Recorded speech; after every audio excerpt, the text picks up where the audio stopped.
मेरा हौसला अफजाई कर रहे हैं मेरे अग्रज और अनुज प्यारे साथी। प्रेमचंद्र जयंती है। प्रेमचंद्र हमारे पाठ्यक्रम में है। प्रेमचंद्र इसलिए भी महत्वपूर्ण है कि यदि उत्तर भारत के जनजीवन से आपको सीधा साक्षात्कार करना हो तो प्रेमचंद्र का साहित्य उसमें मार्गदर्शक की भूमिका अदा करता है। जिस प्रेमचंद्र को हम प्रेमचंद्र के नाम से जानते हैं उसकी नामावली पर यदि हम गौर करें तो देखिए जिस व्यक्ति को हम प्रेमचंद्र के नाम से पुकारते हैं उनके बचपन का नाम धनपत राय था। जब ये जन्म हुए तो हमारे भारतीय परंपरा में एक ऐसा विमर्श चलता है कि किसी के घर में किसी संतान का आगमन होता है तो उसके माता पिता ये सोचते हैं कि धन का आगमन होता है। तो कुछ आलोचकों का कहना है कि धन के प्रयोजन को मद्देनजर रखते हुए इनका नाम धनपत राय रखा। चाचा ने इनका नाम नवाब राय रखा और जमाना पत्र के संपादक दयानारायण निगम जी के कहने पर इन्हें प्रेमचंद्र नाम की स्वीकृति मिली और तब से हिंदी साहित्य जगत में आए। प्रेमचंद्र के रचना संसार की बात करें तो प्रेमचंद्र जब रचना में आते हैं उस समय के राजनीतिक फलक पर आप देखें तो स्वदेशी आंदोलन का दौर था, रविंद्रनाथ टैगोर, बाल गंगाधर तिलक इत्यादि राजनीति में सक्रिय थे, तो उसका प्रभाव भी प्रेमचंद्र की रचना पर देख सकते हैं। फिर जब गांधी का आगमन होता है तो गांधीवाद का प्रभाव भी देख सकते हैं और 1930 के पश्चात जो भी रचनाएं हैं, कहानी है, उपन्यास या जो भी लेख हैं उसमें आज आप मार्क्सवाद का अप्रत्यक्ष प्रभाव भी देख सकते हैं। तो तीन तरीके के विचारों का प्रभाव प्रेमचंद्र पर था। उनकी औपन्यासिक कला की बात करें तो उनका पहला जो उर्दू उपन्यास था सयारे मुआविद देवस्थान रहस्य, इसमें देवस्थान का जो कुकृत्य का समावेश होता है उसमें प्रेमचंद्र पर दृष्टिपात करने का उन्होंने प्रयास किया। हिंदी के क्षेत्र में जब ये आते हैं तो सेवा सदन का पहला उपन्यास है। हिंदी के क्षेत्र में पहले सेवा सदन का पहला उपन्यास है जो पहले हिंदी में छपा, बाद में वो उर्दू में छपा। अब सेवा सदन उपन्यास में देखिए तो कैसे एक सुमन उसकी जो नायिका है उसके साथ स्त्री होने के नाते कितना प्रताड़ना झेलना पड़ता है। उनकी उपन्यासिक कला को आगे बढ़ाते गोदान, गवन, रंगभूमि, कर्मभूमि, निर्मला, कायाकल्प दर्जनों उपन्यास है। मैं गोदान की पृष्ठभूमि पर प्रकाश डालना चाहता हूँ।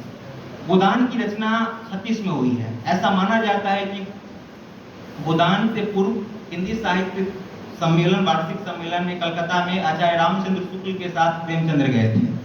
1934 की घटना है और वहां जब जाते हैं शाम के समय टहलने के लिए बाहर निकलते हैं तो गोदान की पृष्ठभूमि में किसान का चित्रण है। मैं कफन कहानी का पृष्ठभूमि यहाँ बोलने लगा था, आपसे क्षमा प्रार्थी हूँ।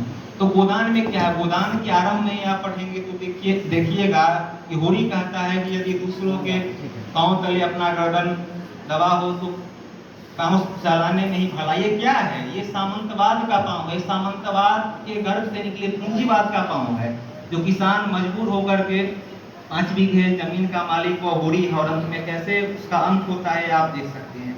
हिंदी कहानी के क्षेत्र में उनके योगदान को देखें तो उनके पहले भी कहानियां लिखी जा रही थी, टोकरी भर मिट्टी या अन्य कहानी जो कहानीकार थे। लेकिन ऐसा प्रेमचंद्र ने क्या किया कि जब हिंदी कथा साहित्य का काल विभाजन होता है तो प्रेमचंद्र को केंद्र में रखा। तो प्रेमचंद्र सबसे पहला काम ये करते हैं जो हिंदी कहानी किस्सा गोई अलौकिक राजा को केंद्र में रखकर लिखी जा रही थी, उन्होंने सामान्य पात्र को उठाकर किसान, मजदूर, दलित को उठाकर पात्र योजना की संरचना की और उसे कहानी का नायक बना। इस रूप में भी प्रेमचंद्र प्रासंगिक हैं। उनकी कहानी को देखें, उदाहरण कफन कहानी। मैं अब से थोड़ी देर पूर्व जिसकी चर्चा कर रहा था कि जब ये हिंदी साहित्य सम्मेलन के वार्षिक अधिवेशन में कलकत्ता जाते हैं और रामचंद्र शुक्ल के साथ शाम में टहलते हैं तो एक भिखारी उनके पास आती है। उस भिखारी के हाथ में छोटा बच्चा मरा हुआ रहता है तो भीख मांगती है। रामचंद्र शुक्ल कुछ रुपए दे देते हैं तो प्रेमचंद्र के पास आती है तो प्रेमचंद्र कहते हैं कि नहीं हम 2 आदमी साथ हैं, हम दे दिए हो गया। तो प्रेम जब वो भिखारी जाने लगती है तो प्रेमचंद्र रोकते हैं, कहते हैं इस बच्चे के शरीर पर से वस्त्र हटाओ। नहीं भिखारी हटाना चाहती है लेकिन प्रेमचंद्र के दबाव देने के कारण वो वस्त्र हटाया जाता है। तो बच्चा 2 दिन पहले मर चुका था। तो प्रेमचंद्र उससे पूछते हैं कि 2 दिन पहले मर चुका है तो इसको लेकर क्यों घूम रही हो, इसका दाह संस्कार करो। तो भिखारी क्या जवाब देती है प्रेमचंद्र को, कहती है तो 2 दिन पहले मर चुका है, इसको लेकर यदि 5 दिन हम और जीवन जी ले तो इसमें क्या बुराई है। आप देख सकते हैं इस पंक्ति उस जो भिखारी के द्वारा कैसे मानवीय संवेदना कितने नीचे स्तर तक गिर गई है। तो प्रेमचंद्र अपने कहानी के माध्यम से, उपन्यास के माध्यम से हिंदी कथा साहित्य में जाने माने गए। ऐसा नहीं है कि उन्होंने सिर्फ कहानी और उपन्यास ही लिखा है, उनके लिए कि पत्रकारिता को भी उन्होंने समृद्ध किया, हंस, जागरण, माधुरी और अन्य कई पत्रों का उन्होंने संपादन किया है।